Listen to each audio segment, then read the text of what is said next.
huge turnaround, and that could reignite Galway on their day when they're going well. Tipperary beat them by a point last year in the All-Ireland semi-final. I wouldn't write them out of the equation yet. Nobody really like to see them in the All-Ireland semi-final. Absolutely. Oof. That's of course if Galway can beat Waterford. But it's going to be some job for Waterford to rebuild themselves over the next couple of weeks. But who's to say it can't be done? Stranger things have happened. It'll be a new game, but really after today, it's going to be very, very difficult. There have been times when they've been just ripped apart. John Mullane prodded away from him, and Tipperary's backs. They may be leading this game by 34 points to 16, but they're still tenacious and anxious, putting the Hurleys in to make sure they're a little flicks away, making it awkward and difficult, if not impossible, for the Waterford forwards. Here's Mullane having to force to go way out the field. Inside towards Owen Kelly, breaks it down, but there are two backs there, and it's Paul Curran, once again nursing it away to the wings, out to John O'Keefe. Great one down towards Pa Burke, taking off with style, with pace, with a score in his mind, and that is a point for Pa Burke. Yeah, that's a super score. That was started by Michael Cahill, back cornerback. Really, since he's come onto the Tipperary team, I think he's the one defender that they can rely on day in, day out.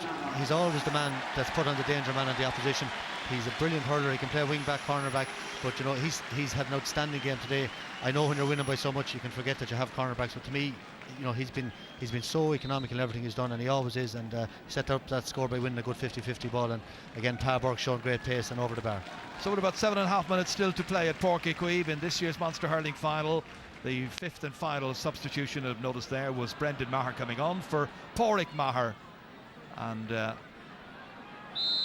will be, well, maybe it's not the fifth and final, no, it's the fourth, and I think the man who was equaling the record today will get some big roar of support when he is given a rest, as we watch Brendan Maher clear it out up towards Pa Burke.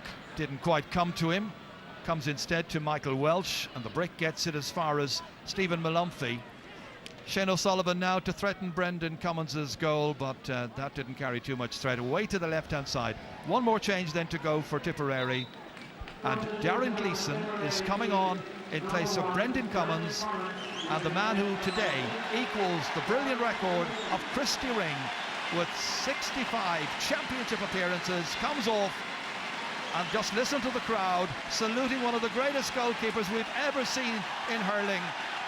This, the great man from Ballybacon Grange, 36 years of age. What a great player he's been. Set to break the record next time out.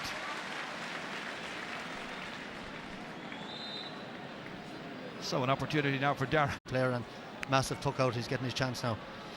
And there is that massive puck out, but it's straight there at Kevin Moran, was reading the flight pad expertly.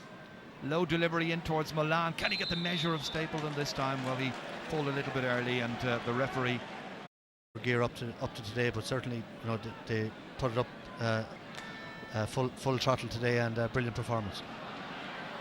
That free by Conor O'Mahony caused problems, and there's another one, and it's Lar Corbett. Lar has got another. 4 goals and 4 points, I think it is, for Lar Corbett now. What a clinical finish here. Last year's hurler of the year, and it's 7-17 to 16 points. What a scoreline. Nobody envisaged anything remotely like that when they came down the park today to Port. But he's actually playing left half forward now, and again they're just watching him off the ball there. He made a 40-yard run again, in over the top, into the danger area, taking a chance that the ball would come in there. Michael Brick Welch was fouled.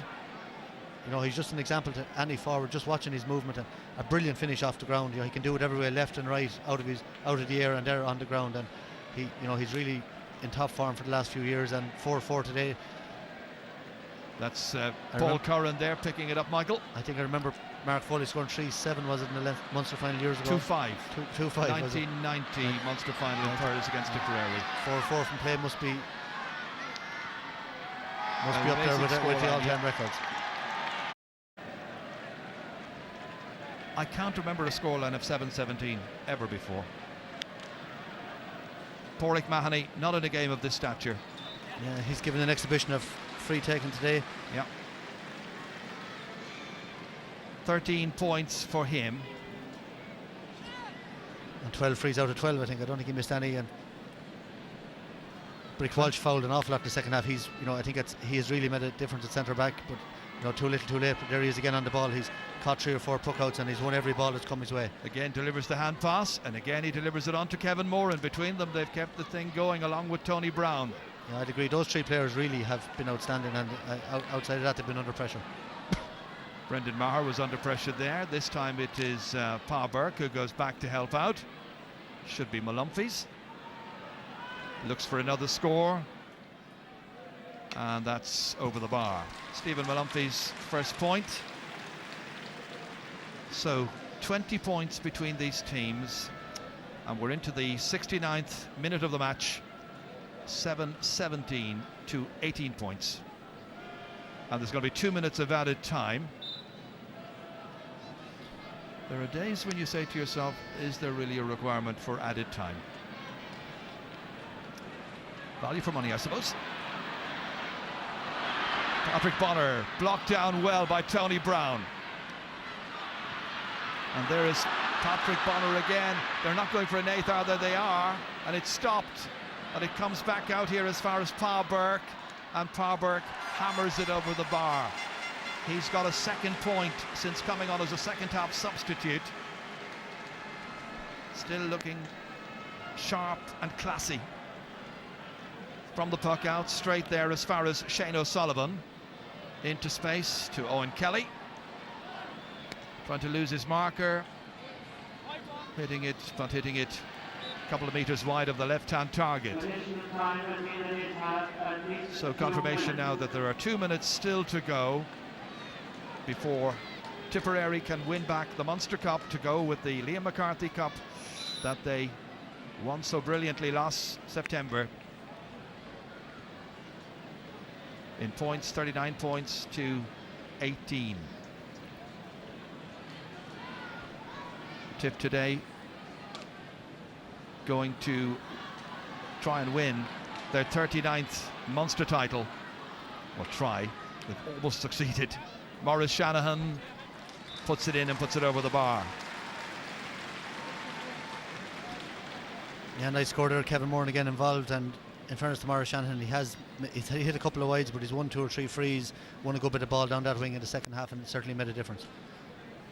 Well, it hasn't been pleasant viewing for anybody who loves this particular code, brilliant sport, to watch a team suffering as Waterford have done in this particular match, and as their fans have had to endure. But then you've got to measure that up against the level of performance of the All-Ireland champions, which has been frighteningly good all the way through. Clinton Hennessy trying to slip it back out. It's lost and it's gone wide. So inside the last minute of stoppage time now, and back to whatever kind of drawing board they have in Waterford for Davy Fitzgerald and his management team. It's a superb championship performance by Declan Ryan, Tommy Dunn and Michael Gleeson for Tipperary. They've built upon the good work of Liam Sheedy, and now another one of the substitutes gets himself into the scoring, and that is young Shane Burke. First point in the championship for him. 4-19 to 19 points. Did I say 4? 7-19. Shane O'Sullivan back once again here to Liam Lawler. Cut out here by Paddy Stapleton. It was an absolutely brilliant performance by Tipperary. Take absolutely nothing away from them as they win back the Munster Cup, which they last won 2 years ago. And Shane McGrath and the rest of his colleagues can celebrate with the fans what was a tremendous display of hurling. They win by 21 points. Who would possibly have thought it? still have Brendan Maher to come back here. There's fellas come in, Parbuck, Sheaburg. So like they're getting kind of up to their 19 or 20. They would love, Michael, knowing the lads pretty well, they'd love to put an All-Ireland back-to-back. That's the thing that's driving it forward. And speaking to Owen Kelly, he would die happy if he could do that. That's the real dream. No, they are where they want to be. They're back into the semi. What's in front of you, and you must push on, and they've done that. From a Waterford perspective, it's a sad day for them and for the players, because they put so much effort into training. They've gone the hard slog, the same as what the Tipperary guys have. They've put in those winter nights, the gym sessions and stuff like that, and to get a hammering like that, it is demoralising, certainly for the Waterford players. But Christy Cooney, GA president, in the background. This is a proud moment. The Munster Cup is back in Premier hands. Owen Kelly lifts the cup, or is about to do so. Once the photographs are finished, there it is. Tipper, the Munster champions, for the 39th time. The fans loving every solitary minute of this. They've had a whopping victory. They're going on to the semi-finals, and they're going on. Declan, congratulations. To win a Munster final by 7 goals is quite phenomenal. Yeah, it's unbelievable, really. You know, we knew coming down that we were well prepared. We were expecting a huge battle from Waterford. That didn't materialise. I suppose Waterford won't be that happy with the way they performed on the day, but from a Tipperary point of view, very, very encouraging. Your forwards are really on fire. The goals just raining in. Yeah, we know we have scoring power in our forward line. You know, if we get them in the right kind of ball, that they can do damage. Some days they go in the back of the net, some days they don't, and today they all seem to go in. You know, but fantastic performance from the players. Was there a ruthlessness there, a determination to go through straight into a semi-final? Well, I suppose everyone wants to go, you know, the front door route, and we knew we had prepared very well coming into the game. Thankfully, when the balls dropped, they seemed to hit the back of the net, and super performance from the players. Obviously you want to get the best out of your team, but I suppose a word for Waterford, it's hard to see someone suffer such a heavy defeat. Yeah, a lot of fantastic GA people in Waterford, you know. I'm sure they'll come back from it. It's a heavy defeat, I suppose. They certainly won't be happy with the way they played, but I've no doubt that they'll be back. You're into the semi-final now, of course, but there's quite a long break. Will you have trouble, I suppose, keeping up this pace and keeping a lid on the hype? I'm sure there'll be a certain amount of hype, all right. You know, our job as a management will be to keep the players' feet on the ground and make sure that the hype that surround this performance won't get in on top of them. But you know, they're a very grounded, experienced group of players, and I'm sure it'll be an interesting couple of weeks ahead anyhow. Okay, well, congratulations today, Declan. Well done. Thanks very much. That is, of course, Declan Ryan, the Tipperary manager, and I suppose certainly another. Always hopeful coming down, and I think we knew that Waterford were going to be our biggest test all year, and we had all guns blazing today, thankfully. You didn't have much to do, but your forwards are certainly busy men. They were, absolutely, you know, and in fairness, the back line now will deserve a lot of credit out today. You know, we snuffed out any challenge, I suppose, Waterford going to put up to us and get good ball into the forwards, and of course at our forward line, the way they move, if they get good ball in, I suppose you see what happens today. A devastating display all round, but I suppose, do you learn something from this game, or it's just one you get over and put behind you? Yeah, I think you just get over and put it behind you. You know, I think it's a complete once-off. You know, if we played Waterford again the next day, there's no way we'd be talking about scoring 7 goals against them. So look, we'll take the victory as what it is, and winning the Munster Championship, which is a great honour for all of us to get another Munster medal. But 5 weeks' time, it gets down to the real serious business, now Ireland semi-final. You go directly, of course, into that semi-final this year. You won't meet Kilkenny until possibly a final day. Yeah, but I think it's not just only Kilkenny. I mean, you're looking at Galway doing so well against Cork last night. So the loser today, we were thinking might be playing Galway, and that's the last thing you want to be doing, you know. So thankfully we don't have to worry about that. And there's a huge milestone coming up for you. I know you've kind of kept a lid on it coming into this game, but for the semi-final you will break Christy Ring's championship record. Yeah, look, it's a nice thing, I suppose, at the end of the day, but it's nice to reflect Munster medals, you know. I think a man like Christy Ring has appeared in so many games, but he's so many honours behind him as well, you know, and something that I'll never get near. But certainly, yes, it is nice to equal that today, but all eyes are focused on winning the next day rather than how many games I played. Okay, well done today. Congratulations. Thank you. Yeah, Tipperary goalkeeper, of course, Brendan Cummins there. Yeah, we know what the story is now, and we have to get back to work and try and rectify it, you know. Trust me, there's no more disappointing than myself and the lads. We're gutted, absolutely gutted. But we'll try and put that right if we can. I personally like to apologise on my behalf, and I suppose the players' behalf, for the Waterford people that travelled down here today. You know, we're just... What can you say, really? And there's a huge milestone coming up for you. I know you. The goal scoring, you know, 7 goals in a Munster final.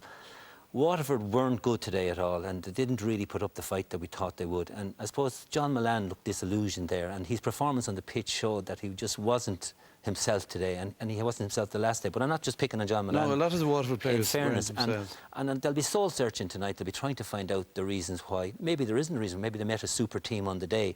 But I just think Waterford didn't credit themselves, you know, in the fashion that we're well used to.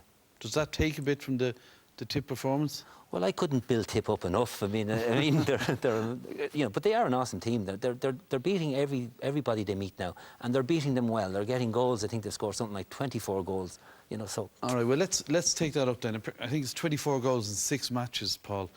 They've become the goal machine team in hurling. They have, Des, and like I mean, it's something now that I'd say they're after. Their forwards are rotating around the pitch. They're literally, you know, dragging their markers out of position. They're creating space. They're running into space, and it's all done kind of on a whim. Long ball deliveries. There's nothing super tactical about it. You can see the half-backs today and midfielders today they dominated play, but it's really awareness. Noel McGrath, beautiful stick man into Bombermar, and here we are. Questions have to be asked as, how does Owen Kelly end up there on his own? We'll see here, there's 7 Waterford players in the picture. Owen Kelly doesn't really do anything special. Ball comes into, he just slides off, goes straight in on goal, 25 yards out, 6 or 7 Waterford defenders after going towards the ball. You could kind of take the opinion, Des, that maybe Waterford were so content, or intent maybe, on not conceding goals, and when it actually happened then, you know, where was plan B? Lar Corbett goes in behind the full back. But again, it's nothing really super. Here's just, without looking, a delivery in. Now, Michael Welch goes with the hand, possibly should have stopped the ball at all costs going in. Dara 5 slips, leaves Lar with the simple task, collecting the ball. And in fairness, Clinton Hennessy has absolutely no chance of stopping that. But from the qualifier series last year, Tipperary have ran up lots of goals, and it's really the goals that are separating them from the other teams at the moment.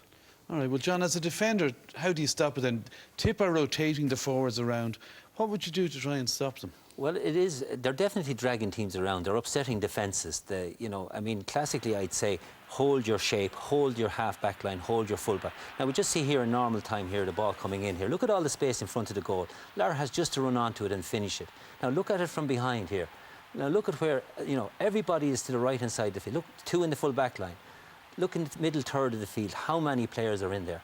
And now look at the front end of the field, where the Tip forwards are running into space. They all have a free run at goal. They've created the space. They've dragged people around. And, you know, this is their tactic. You know, they're running at pace all the time, rotating, upsetting defences. And it's very hard. And my suggestion, for what it is, would be that you just have to concede, let the players out, hold your line. Nobody was challenging those Tipperary forwards face on, man to man, meeting them face coming in. They had a clear run at goal, and it was desperate defending. So I'd say you'd gamble on keeping your full I'd hold back a line, I'd hold our half back line, and build on that, and let the forwards or the half forwards at the other end of the field take up the slack.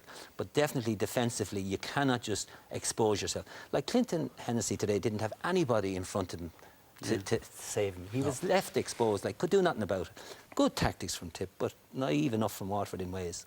They haven't had a settled full back. You were telling me how many they've had in 10 there's years. like since 2001, there's been 30 people togged out of full back for Waterford. Like, that's a phenomenal amount of players. In 10 years. Yeah, and we haven't settled with one. We've moved Ken McGrath back there, probably our best centre back. Yeah. And today, Ken's successor, Michael Welch, probably the powerhouse of the team, a centre back, was moved back there in an effort to stop the goals. Once the first goal went in, I think that plan kind of went out the window. We had Jerome Marr, a young and up-and-comer hurler in Waterford, put on Lar Corbett in his first championship game. Was that a good move? Probably not. Lar Corbett had 3 goals in the first 20 minutes.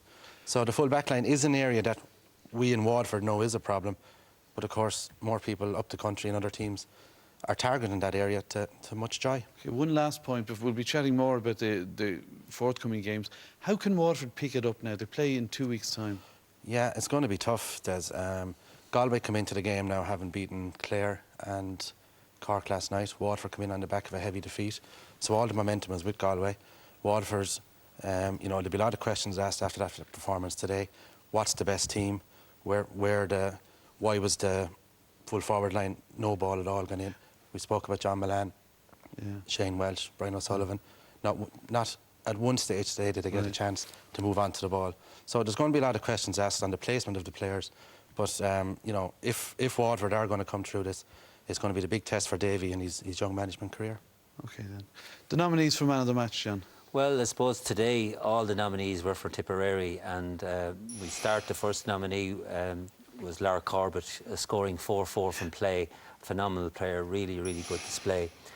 Owen Kelly, captain's role again.